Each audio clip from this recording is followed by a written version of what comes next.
Bonjour chers frères et sœurs qui aimaient Dieu et qui avaient confiance en Jésus-Christ. Alors, nous allons parler de l'abîme ou des abîmes. Au plan spirituel, on parle des abîmes ou de l'abîme. Alors, c'est un terme qui en hébreu se dit ihom. Ça se dit ihom, notamment dans la cosmologie hébraïque. Alors, ça désigne l'océan souterrain. L'abîme relié toujours à ce qui est souterrain et ce qui est très profond et qui est sombre et qui est obscur. Mais dans le cas de la cosmologie des Hébreux, ça désigne l'océan souterrain où on trouve des eaux douces qui permettent d'avoir des sources pour nourrir les plantes.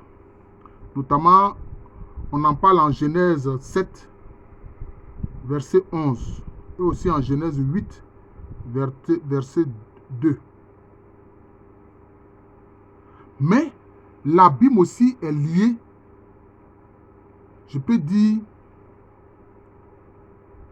à un élément de punition pour ceux qui font le mal.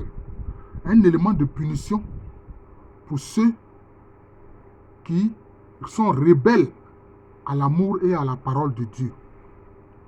Et il est dit que l'abîme les attend. Donc cela veut dire quoi? Cela veut dire que l'abîme, en fait, c'est un aspect de l'enfer. L'abîme, c'est un aspect de l'enfer.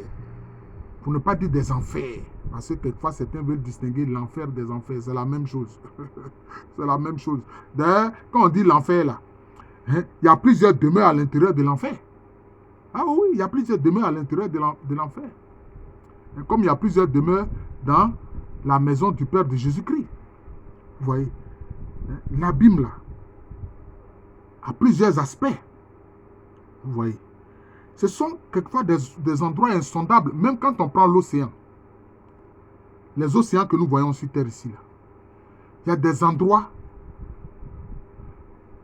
d'une profondeur vraiment inaccessible. Ah oui, c'est en fait inaccessible pour l'homme.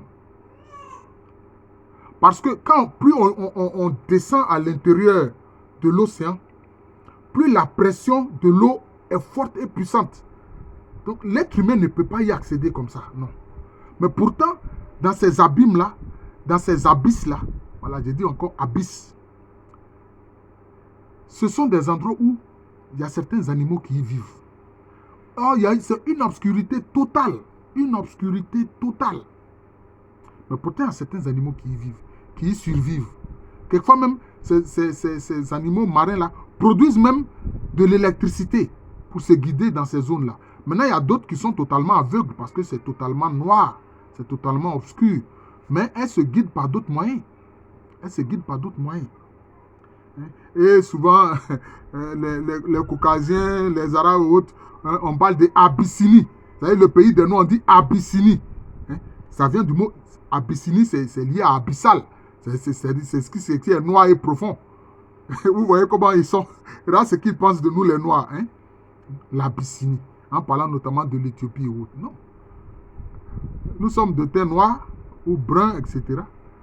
Mais notre âme n'est pas abyssale. Non. D'ailleurs, l'un des grands saints, mais dont le livre, malheureusement, ne fait pas partie du canon de la Bible chrétienne, ni du canon des écrits, notamment du Pentateuque et des autres livres. C'est le livre d'Enoch. Enoch, en fait, qui est l'arrière-grand-père, arrière-grand-père de Noé, ou Noah. Et Enoch est le père de Mathusalem. Vous voyez? C'est un grand saint. Il est même dit que Dieu l'a tellement aimé que Dieu l'a élevé. C'est-à-dire que Dieu n'a pas permis que Enoch meure. Il a été enlevé de terre et directement il allait au ciel. Bon, pourquoi est-ce que les pères de l'église et autres n'ont pas voulu que le livre d'Enoch soit un livre canonique reconnu? Bon, ça c'est eux qui ont fait ça. Bon, je ne sais pas. Moi-même j'ai pris connaissance de cet ouvrage-là. Je suis en train de le regarder. Il y a plus de presque 57 chapitres. Ouais, 57 chapitres qui disent des choses intéressantes. Il y a des choses intéressantes. qui disent notamment la condamnation de ceux qui font le mal. Donc c'est cela. Et la félicité de ceux qui font le bien, qui ont la crainte de Dieu, qui ont l'amour de Dieu. Et ceux-là, ils seront dans la félicité. C'est ce que dit notamment, globalement, le livre d'Enoch. Alors, donc pourquoi est-ce que... Alors, mais c'est reconnu par l'Église d'Éthiopie. C'est reconnu par l'Église d'Éthiopie. C'est important. Donc, c'est cela. Ceux qui font du mal, l'une de leurs punitions, l'un des aspects de leur punition, c'est l'abîme ou les abîmes. C'est ça. Dans des profondeurs terribles, où la lumière ne pénètre pas. Où la lumière ne pénètre pas. C'est comme quelquefois vous voyez entre les montagnes là, mais il y a des trous insondables. Même si quelquefois il y a des endroits où il y a des trous qui ont des profondeurs immenses. On sonde, mais on n'atteint jamais le fond. Voilà. C'est dans ces endroits-là que les malfaisants vont se retrouver. C'est ça l'abîme dont on parle ici. Alors, dans le récit de la création, l'acte créateur de Dieu sépare les eaux de l'abîme par le firmament. C'est-à-dire que c'est comme si l'abîme, c'est un peu un des aspects du chaos originel. Du chaos originel. Hein, que le Saint-Esprit a ordonné. Et donc, quand vous voyez l'acte créateur du Seigneur, il sépare justement l'abîme, les eaux de l'abîme, par le firmament. On le voit en Genèse 1, verset 6. C'est inscrit que ça va permettre, je peux dire, l'éclosion de la vie. L'éclosion de la vie.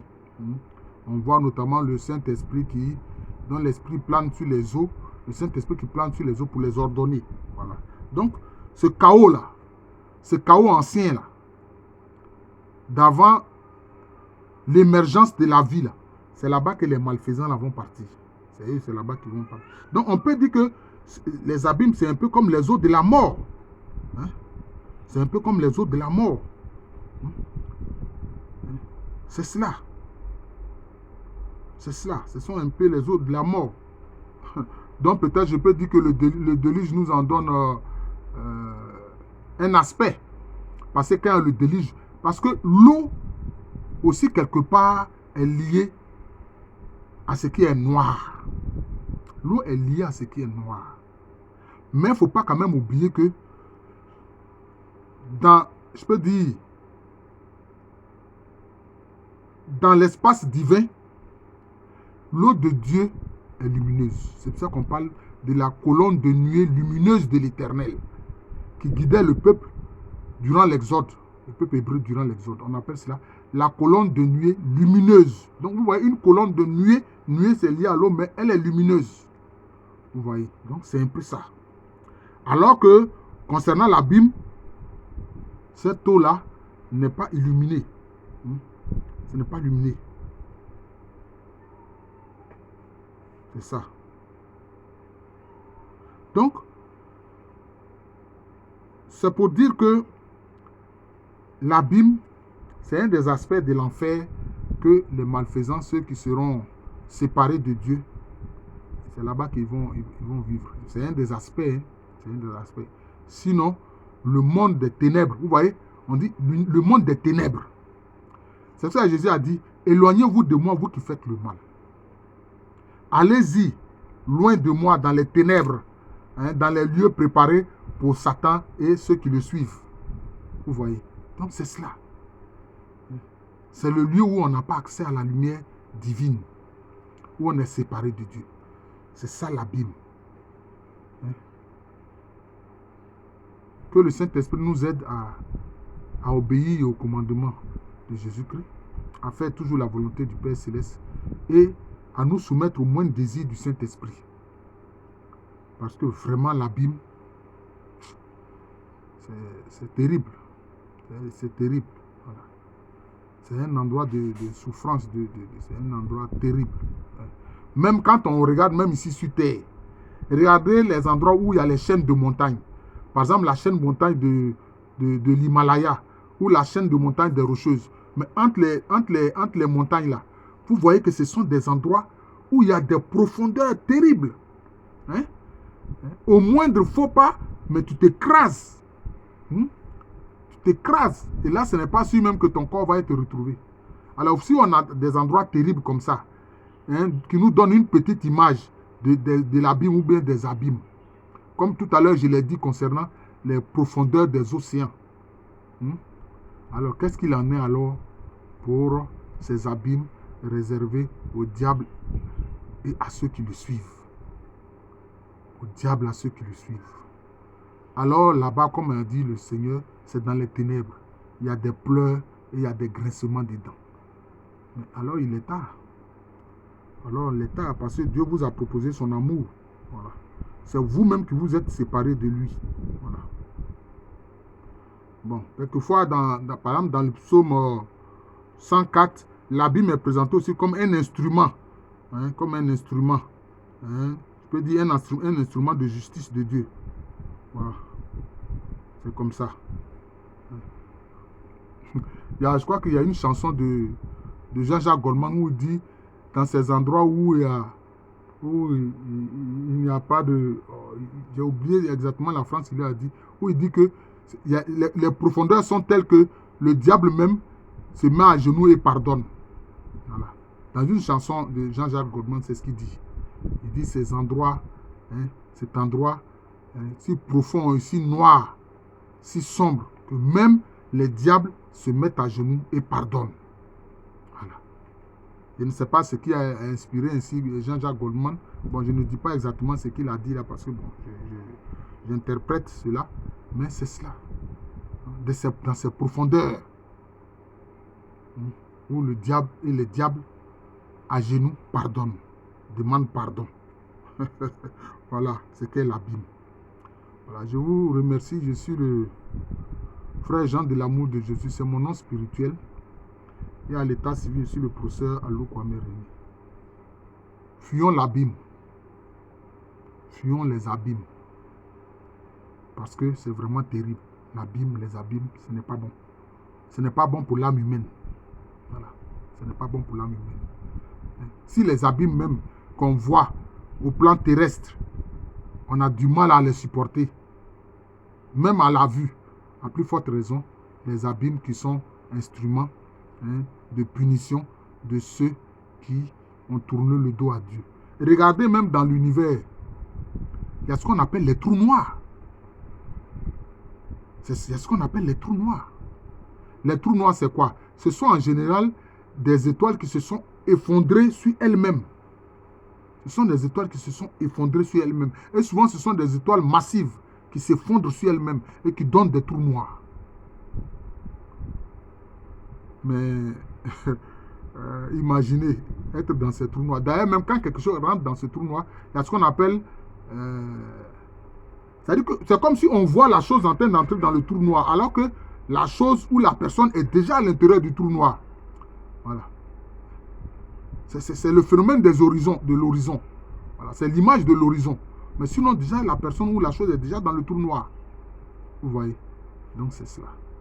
Alors, prenons l'image des trous noirs aussi, pour comprendre que, au plan spirituel, l'abîme, c'est une chose terrible. Que le Christ nous en préserve. Nous qui avons reconnu qu'il est notre sauveur, notre rédempteur. Voilà.